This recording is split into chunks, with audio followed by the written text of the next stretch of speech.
नमस्कार, मैं हूं चंदन स्वप्निल और आप देख रहे हैं कृषि हेल्पलाइन चैनल। आज हम आए हैं हरियाणा के टोहाना में। यहाँ भूना रोड पर है बीएस पुन्नी एग्रोवर्क्स और ये जाने जाते हैं मल्टी क्रॉप थ्रेशर के लिए। और इस बारे में हमारे साथ बातचीत करेंगे Vikram Singh ji. Multi crop thresher है जो इसके अंदर सभी तरह की फसलें निकलती हैं, जैसे गेहूं, जौ, ज्वार, बाजरा, सरसों, चना, डोलर चना, मक्की, राय, सोयाबीन, ये सब इत्यादि फसलें इसमें निकाली जाती हैं। इससे काम बड़ा आसानी से होता है। जैसे पहले हड़म्बे होते थे, उसमें टोका सिस्टम होता था और इसके अंदर जैसे पहले गहरा लगाया जाता था, उसमें काफ़ी प्रॉब्लम आती थी किसानों को।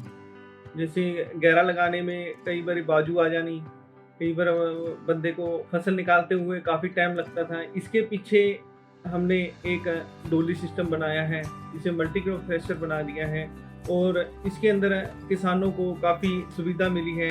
इसके अंदर वर्कर हैं वो कम लगते हैं और इससे जैसे पीछे हम इसके अंदर डाल देते हैं अनाज को, जो भी फसल हम निकालते हैं उसको पीछे डालते हैं। उसके बाद ये कटिंग करती हैं। कटिंग करने के बाद ये जो भूसा होता है, इसके अंदर 2 ब्लोअर लगे हैं। ब्लोअर उठाते हैं इसके भूसे को और बाहर को फेंक देते हैं।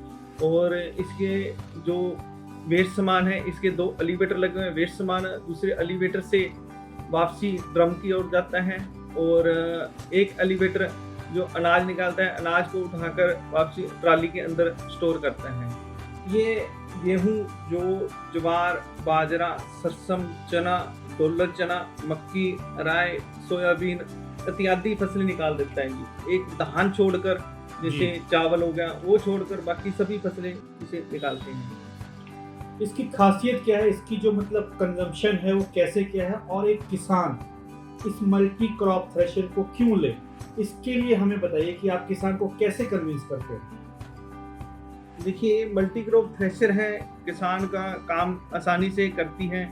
जैसे पहले गन्नासे वाली या उसके टोके वाली मशीन बोलते थे, वो उसे हड़म्बा बोला जाता था। जो हड़म्बा वो काफ़ी टाइम लगाता था, अनाज या धान जो भी फसल इसको निकालते थे, समय काफ़ी लगता था। और इससे अब मल्टी क्रॉप थ्रेशर से काफ़ी आसानी से और समय कम लगता है। 1 एकड़ में ये कितनी आपको फसल कटाई कर देता है, बुआई कर देता है सब?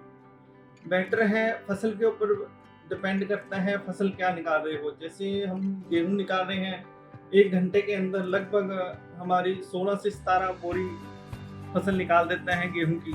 उसके बाद हम सरसों पे लगाएं तो सरसों की 20 से 22 बोरी 1 घंटे में निकाल देते हैं। इस मॉडल की क्या स्पेसिफिकेशन है वो हमें जरा बताइए। मॉडल हमारे 3-4 तरह के बनते हैं। जैसे 35 HP के लिए अलग हैं और 45 HP के लिए अलग हैं, 50 HP के लिए अलग हैं, 55 HP के लिए अलग हैं। जो 35 HP के हैं वो कम फसल निकालेगा, 45 HP का है वो ज़्यादा निकालेगा फसल। और इसकी खरीद करते वक्त हमें किन बातों का ध्यान रखना चाहिए? इसका ध्यान यही है भी आप फैक्ट्री के अंदर आइए और फैक्ट्री के अंदर सभी तरह के मॉडल देखिए। उसके बाद हम मॉडल की जानकारी देंगे भी 35 HP के लिए कौन सा थ्रेशर चलेगा, 45 HP के लिए कौन सा चलेगा और 50 के लिए कौन सा चलेगा। यदि आप 35 HP के लिए थ्रेशर लेने आए हो तो इसके अंदर 50 HP का डीलर ने दे दिया तो आपका फसल नहीं निकालेगा, आपका ट्रैक्टर भी दब जाएगा और ट्रैक्टर की दोबारा आपको मरम्मत करानी पड़ेगी। एक जो किसान है वो असली और नकली का फर्क कैसे पहचाने कि ये बीएस पुन्नी का ही प्रोडक्ट है और ये बीएस पुन्नी का प्रोडक्ट नहीं है? देखिए सर, काफ़ी आसान है। इसके ऊपर सभी तरह, जैसे मान लीजिए जो भी हम इसके ऊपर मशीन के ऊपर पार्ट लगे हैं, उस पर सभी पार्टों के ऊपर ब्रांडिंग लिखी हुई है बीएस पुन्नी की। इस पे सब्सिडी कितनी को उपलब्ध हो रही है, कौन कौन प्रदेश हैं जो सब्सिडी इस पे दे रहे हैं? गवर्नमेंट ने राजस्थान के अंदर भी सब्सिडी दी है और एमपी के अंदर, महाराष्ट्र के अंदर और कर्नाटक के अंदर भी सब्सिडी उपलब्ध है इनकी थ्रेशरों पर।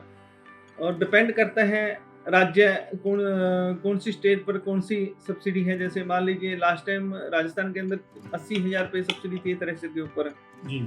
तो कई कुछ एरिया के अंदर, जैसे मान लीजिए एमपी और उसके अंदर हरियाणा के अंदर है 40% सब्सिडी है इसके ऊपर।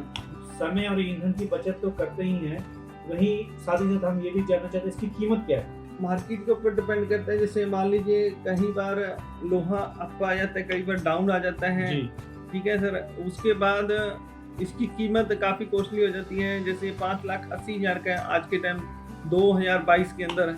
अब 2023 के अंदर देखो लोहे का रेट कैसे कम होता है या ज़्यादा होता है, उसके बाद रेट को तय किया जाएगा। मान लीजिए एक फसल यहीं से सेटिंग कर हम इसे बेचते हैं थ्रेशर को। जैसे मान लीजिए हम सोयाबीन निकाल लें तो सोयाबीन की सेटिंग करके यहाँ से बेचते हैं। दूसरी फसल पे यहाँ से टीम जाएगी कंपनी से और आपकी सेटिंग कर आएगी और आपको बता कर जाएगी भी ऐसे इस थ्रेशर को चलाएं। अगर कोई प्रॉब्लम आती है तो फ़ोन पे भी सोल्व होता है। अगर नहीं आपको समझ में आना तो टीम आएगी, तो टीम आपका प्रॉब्लम दूर करेगी आपकी। किसान आपसे प्रोडक्ट खरीद के ले गया, लेकिन प्रोडक्ट लॉन्ग लास्टिंग चले, इसके लिए उसकी देखभाल रख रखाव संभाल कैसे होनी चाहिए? देखिए सर, जो हम थ्रेशर बनाते हैं इसके अंदर बेरिंग जो से हैं हमारे कुछ क्वालिटी के डालते हैं। इसे टाइम टाइम पे ग्रीस देते रहे तो ये फसल अच्छी निकालेगा और ये थ्रेशर लॉन्ग टाइम चलेगा।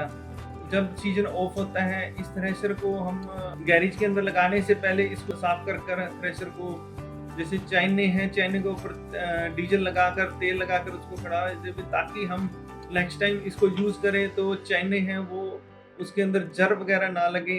तो ये थे विक्रम सिंह जी, जिन्होंने बताया कि मल्टी क्रॉप थ्रेशर की देखभाल कैसे करनी है। और इनकी कंपनी का दावा है कि अगर आप हमसे मल्टी क्रॉप थ्रेशर खरीदते हैं, आप खरीद के ले जाइए और आपके पोते तक इसको चलाएंगे। लेकिन पोते तभी चलाएंगे जब आप इसकी देखभाल जैसा इन्होंने बताया वैसे करेंगे और इसका रिजल्ट भी आपको वैसा मिलेगा। कृषि हेल्पलाइन चैनल देखने के लिए आपका बहुत बहुत धन्यवाद।